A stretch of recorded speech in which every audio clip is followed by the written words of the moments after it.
What could go wrong when you're only focusing on going where you're celebrated? I feel like there's a lot of things that can go wrong, right? Because one is living authentically.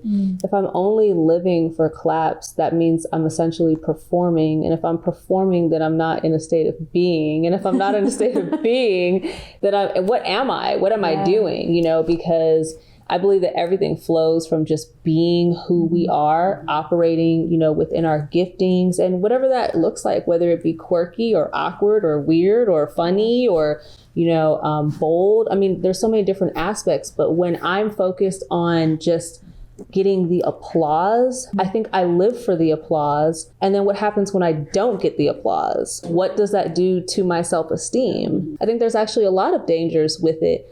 I think on one side, it's really healthy to know that you want to be around people who essentially are really rooting for you, who really think the best of you and want the best for you and are actually, you know, willing to give you feedback and pour into you. Because I think that's also a part of celebrating. It's not just always like, yeah, girl. Like it's also like, all right, girl, hold on real quick. Let me help you.